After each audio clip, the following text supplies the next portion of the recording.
Hi అండి. పర్ఫెక్ట్‌గా back part ఎటువంటి డౌట్స్ లేకోకుండా ఈజీగా ఏ విధంగా కటింగ్ చేయాలి అనేది ఈ వీడియోలో అయితే చూపిస్తాను. ఇప్పుడు ఫోల్డింగ్ అయితే మనం జాకెట్ ముక్క ఫోల్డింగ్ ఉంటుంది కదా! అదే ఫోల్డింగ్ అయితే వేసుకున్నాను. ఫోల్డింగ్స్ నా వైపు ఉంది. ఆపోజిట్ ఏమో ఓపెన్స్ ఉన్నవి. అయితే ఇక్కడ తడిపి ఆరబెట్టుకున్న లైనింగ్ కాబట్టి మనకు క్రాస్ అనేది వస్తుంది. ఆ క్రాస్ అయితే ఇలా ఈ విధంగా తీసేసుకొని స్కేల్‌తో అయితే మార్కింగ్ చేసుకోవాలి. నేను క్రింది వైపు ఒక లైన్ అయితే డ్రా చేసుకున్నాను కదా! క్రింది వైపు ఖర్చు కోసం. ఇప్పుడు పై వైపున కూడా ఖర్చు కోసం నేను ఆది బ్లౌజ్‌తోని ఈజీగా బ్యాక్ పార్ట్ ఏ విధంగా కట్ చేసుకోవాలి. ముఖ్యంగా మనం బ్యాక్ పార్ట్ కట్ చేయాలంటే షోల్డరు తెలియాలి. ఇంకా చంక దింపు అనేది ఏ విధంగా తీసుకోవాలి, నెక్ అనేది ఎంత వెడల్పుకి ఎంత షోల్డరు అయితే మనం కటింగ్ చేసుకోవాలి అనేది ఇక్కడైతే చూపిస్తాను. ఇక్కడ బ్యాక్ పార్ట్ పొడవు అయితే మనం ఇట్లా డాట్స్ అయితే పట్టుకొని షోల్డర్ కుట్టు దగ్గర నుంచి ఇలా పట్టుకొని లాగి కొద్దిగా పొడవు అనేది మార్కింగ్ చేసుకోవాలి. ఇప్పుడు నడుము లూజ్ అయితే ఇలా ఫోల్డింగ్ అయితే బ్లౌజ్ ఫోల్డింగ్ చేసేసుకొని ఇలా ఖర్చుతో సహా మార్కింగ్ చేసుకొని ఒక 1 ఇంచ్ అనేది ఎక్స్ట్రా తీసుకుంటే సరిపోతుంది. చంక వైపు ఇలా కుట్టు దగ్గర చంక కుట్టు దగ్గర చంక వైపు మార్కింగు, ఇట్లా నడుము కుట్టు దగ్గర మెడ వైపు మార్కింగు అయితే ఈ విధంగా బ్లౌజ్లో మనం మార్కింగ్స్ అయితే చేసుకున్న తర్వాత ఇప్పుడు లైన్గా అయితే స్కేల్తో ఇలా లైన్స్ అయితే వేసుకుంటే మనకు నీట్గా అర్థమవుతుంది. ఇప్పుడైతే నేను షోల్డరు ఎంత పెట్టుకుంటున్నాను అనేది చూపిస్తాను. ఇది 40 సైజు బ్లౌజు. 5.5 అయితే నేను షోల్డర్ అనేది పెడుతున్నాను. 2.5 మెడ వెడల్పు పెడుతున్నాను. ఈ షోల్డరు 3 అంగుళాలనమాట. నేను ఇందాక 5.5 ఫుల్ షోల్డర్ చెప్పాను కదా! ఇలా. ఇప్పుడు ఫుల్ షోల్డరు 5.5 తీసుకున్నాను కాబట్టి చంక వచ్చేసి 6 అంగుళాలు తీసుకుంటున్నాను. ఈ విధంగా ఒక హాఫ్ ఇంచ్ ఎగస్ట్రా అనేది తీసుకోవడం వల్ల మనకు 40 సైజుకు ఈజీగా ఉంటుంది. నెక్ విడ్త్ కింద కూడా 2.5 తీసుకున్నాను. పైన 2.5 కింద 2.5 అనమాట. నేను కొలతలు కూడా చూపిస్తాను మీకు. క్లియర్‌గా అర్థమవుతుంది. ఎక్కడ స్కిప్ చేయకుండా చూడండి. ఇప్పుడు మనం చెస్ట్ లూజ్ ఈ విధంగా తెలుసుకోవచ్చు.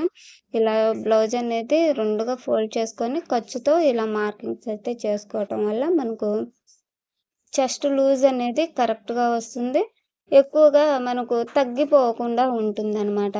ఎందుకంటే మనం మెడ చిన్నది, పెద్దది పెట్టినా గానీ ఈ విధంగా చెస్ట్ అనేది తీసుకోవటం వల్ల. ఇక్కడ చంక మార్కింగ్ అయితే చేసుకొని ఈ విధంగా అయితే చంక రౌండ్ అనేది గీసుకుంటున్నాను. చంక కోసం ఇట్లా 1.5 అయితే ఈ క్రాస్ గీత అనేది నేను రౌండ్‌గా గీసాననమాట. ఇక్కడ మెడ రౌండ్ అనేది తీస్తున్నాను. ఇప్పుడు మీకు కొలతలతో కూడా చూపిస్తాను. ఈ చంక రౌండ్ అనేది కొలిచి చూపిస్తాను. ఇక్కడ ఖర్చు కోసం అయితే వదిలేసుకొని ఈ విధంగా చూసుకుంటూ అయితే వచ్చేయాలి. మనకు చంక కుట్టు దగ్గరికి ఈ లైన్ అనేది మ్యాచ్ అవ్వాలి. అయితే ఈ బ్లౌజ్ అనేది చంక బాగా టైట్ ఉంది అని చెప్తారు. అందుకని నేనైతే కొద్దిగా ఖర్చు అనేది పెట్టాననమాట. అందుకు మనకు కరెక్ట్‌గా అయితే సరిపోతుంది ఇప్పుడు. నేను కొంచెం ఎగస్ట్రా తీసుకున్నాను కాబట్టి కరెక్ట్‌గా సరిపోతుంది. ఇప్పుడు మెడ అనేది ఈ విధంగా కొలుచుకోవాలి మనకు. కరెక్ట్‌గా కట్ చేసామో లేంది అనేది తెలుస్తుంది. నాకైతే కరెక్ట్‌గా వచ్చేసింది. అయితే ఇక్కడ చాలామందికి డౌట్స్ అయితే ఉంటుంది కదా! మనం చిన్న మెడ తీసుకున్నప్పుడు షోల్డర్ పెంచాలి ఇవన్నీ చెప్తుంటారు అనేసి అది కూడా క్లియర్ చేస్తాను. ఇక్కడ మనకు బ్లౌజ్ పొడవు వచ్చేసి 16 అంగుళాలైతే పెట్టుకుంటున్నాను అనమాట. కొంచెం అయితే ఒక గీత అంతా తగ్గింది. అదైతే ఇట్లా పెంచుకుంటున్నాను అనమాట. మనం టేప్‌తో కూడా కొలుచుకుంటే ఇలా ఏమైనా చిన్న మిస్టేక్స్ ఉంటే మనకు పొడవు కూడా తేడా రాకోకుండా ఉంటుంది. ఇక్కడ మెడ అయితే 9 అంగుళాలు ఉంది కదా! ఈ 9 అంగుళాలు ఉన్నప్పుడు మనం 2.5 అనేది తీసుకోవచ్చు. ఇక్కడ 6 అంగుళాలకు మెడ అని ఉందనుకోండి 40 సైజ్‌కి. ఇప్పుడు 2.5 అనేది పెట్టకూడదు. ఇలా 3 అనేది పెట్టకూడదు. ఇలా 3.5 అయితే షోల్డర్ తీసుకోవాలి. ఇలా మనం ఒక హాఫ్ ఇంచ్ అనేది పెరిగిపోతుంది. చిన్న మెడ వచ్చిన కొందికి మెడ పైకి వచ్చిన కొందికి మనకు షోల్డర్ అనేది ఇటువైపు పెంచుకుంటా వెళ్ళడమే. అంటే మెడ వెడల్పు అనేది మనకు పెరుగుతున్న కొందికి షోల్డర్ అనేది ఇటువైపు పెరుగుతూ వస్తుంది అనేసి ఇక్కడైతే చూపిస్తున్నాను ఈ విధంగా. మనం అదే పెద్ద మెడ పెట్టుకుంటామనుకోండి, అప్పుడు మనం ఏం చేయాలి అంటే, మెడ అనేది ఇంకా తక్కువ వెడల్పు ఇదిగోండి ఇక్కడ చూపిస్తాను. ఇంకా తక్కువ వెడల్పుగా అయితే ఇలా తీసుకోవాలి. ఈ విధంగా తీసుకోవాలి. ఇప్పుడు ఈ మెడ వచ్చేసి ఒక 11 అంగుళాలు ఉంది.